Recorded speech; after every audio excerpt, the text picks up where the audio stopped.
উচ্চ আদালত সিদ্ধান্ত দিয়েছে দ্বিতীয় বিয়ে করলে তার প্রথম স্ত্রীর অনুমতি লাগবে না। এই বিষয়ে শরীয়ত কি বলে?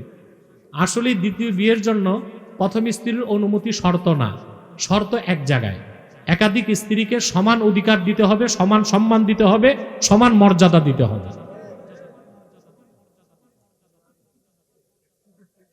হঠাৎ টাকার প্রয়োজন হলে কি আমল করব? হ্যাঁ, ভালো প্রশ্ন করছেন। ফজর নামাজের পরে 11 বার দরুদ সালাম পরে এই দোয়াটা পড়বেন, আল্লাহুম্মা কফিনি বিহালালিকা আন হারামিক ওয়া আগনিনি বিফাদলিকা আম্মান সিওয়াক, 100 বার। আবার 11 বার দরুদ সালাম পড়বেন, আল্লাহর পক্ষ থেকে আপনার কাছে রিজিক চলে আসবে। তবে হাত পা বন্দি করে না, চেষ্টা করে যেতে হবে। স্বামীর পায়ের নিচে স্ত্রীর জান্নাত, এটা কি সত্য? দেখুন, এই ব্যাপারে একটি রাওয়ায়াত ইবনু মাজাতে আছে, তবে সনদ নিয়ে মুহাদ্দিসদের কিলোকাল আছে। কিন্তু মায়ের পায়ের নিচে সন্তানের জান্নাত, এটা একদম সহিহ রাওয়ায়াত। ইন্নাল জান্নাতা তাহতা আকদামিল উম্মাহাত। কথা বুঝতে পারছেন? এই বছর শবে মেরাজ কবে এবং শবে মেরাজের বিশেষ আমল কি? আল্লাহর হাবিব মুহাম্মদ সাল্লাল্লাহু আলাইহি ওয়াসাল্লাম ১,৫০০ বছর আগে ধুলক বুলক ছাড়িয়ে সাত আকাশ পেরিয়ে রজব মাসের ২৭ তারিখ দিবাগত রাতে মহান আল্লাহর কাছে আরশুল্লাহিল আযীমে যে আল্লাহ সাক্ষাৎ লাভ করেছেন।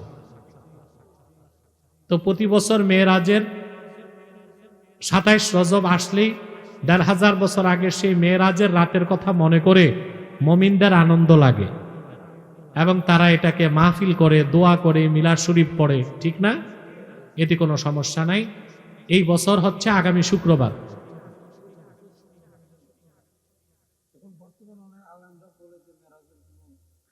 না, এগুলো হ্যাঁ বলি, মেরাজের রাতে নির্ধারিত কোনো নামাজ নাই, নির্ধারিত কোনো রোজা নাই। তবে আপনি যদি মেরাজের রাত জেগে আল্লাহর হাবিব সাল্লাল্লাহু আলাইহি ওয়াসাল্লামের এই মহান মর্যাদার কথা স্মরণ করে শুকরিয়া হিসেবে রাতে তাহাজ্জুদ পড়েন, জিকির আজকার করেন, দিনে রোজা রাখেন, তাতে কোনো সমস্যা নেই। আবশ্যক বা বাধ্য মনে করা যাবে না।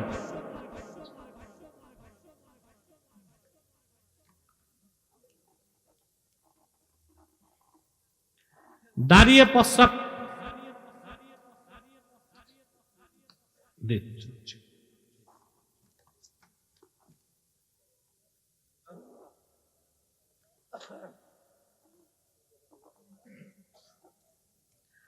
যে কোনো দোয়া কবুলের আমল কি?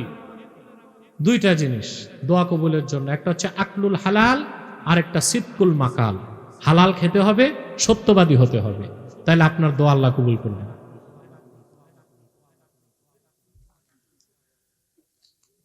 শার্ট বা গেঞ্জি পরে ইমামতি করা যাবে কি? এরকম ইমামও আছে দেশে, গেঞ্জি পরে ইমামতি করবে।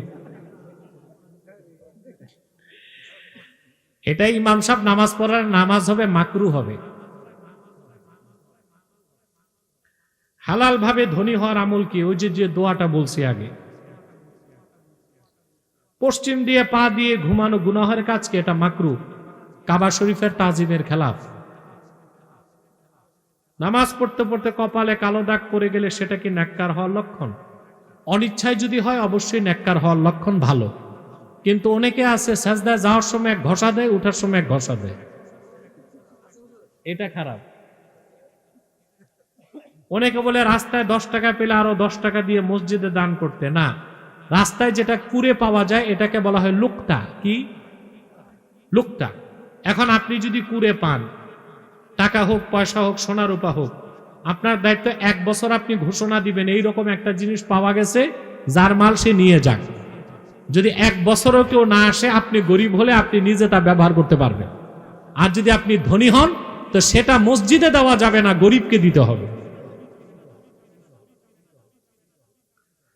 মৃত ব্যক্তিকে স্বপ্নে হাসি খুশি দেখলে সে ভালো আছে এবং খারাপ দেখলে সে কষ্ট আছে, শরীয়ত মতে কথা কতটুকু সত্য? হ্যাঁ, হাসি খুশি দেখলে মনে করবেন ভালো আছে, যদি মুমিন মুসলমান হয়। আর যদি দেখেন হাসি খুশি নাই, তো বুঝতে পারেন মুসিবতে আছে। তবে একটা বিষয় হাদিস শরীফে উল্লেখ আছে, যদি আপনি দেখেন সাদা পোশাকে আছে তো বুঝবেন সে নাজাত পাইছে, আর যদি দেখেন লাল পোশাকে তো বুঝবেন বিপদে আছে। পরিবারের সাথে বিনোদনের উদ্দেশ্যে লুডো খেলা কি জায়েজ? এটা মাকরু। আঙ্গুলের সকল খেলা শরীয়তে মাকরু। নিজের অজান্তে হারাম সম্পদ উপার্জন করার পরে জানলাম এটা হারাম, সেই ক্ষেত্রে ওই সম্পদ কি করব? হারাম সম্পদ সোয়াবের আশা ছাড়া গরিব মিসকিনকে দান করে দিবেন, তাইলে আর আপনার গুনাহ থাকবে না।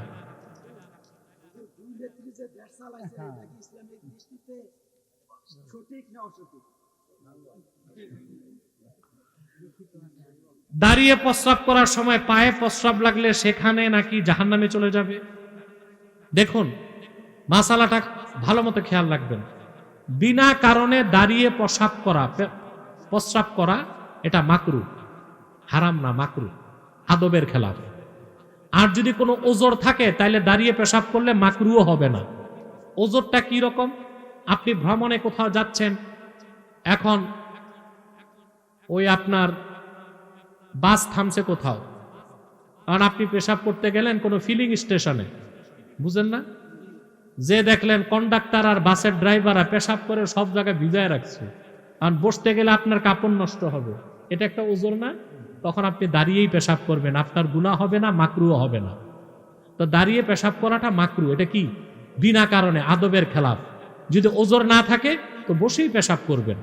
আর যদি দাঁড়িয়ে পেশাব করাটাই মাকরু হয়, সেই ক্ষেত্রে পেশাব যদি পায়ে লাগে সেটা জাহান্নামে যাবে, এইরকম কথা নাই। তবে অবশ্যই পা 3 বার ধুইতে হবে, কাপড়ও ধুইতে হবে।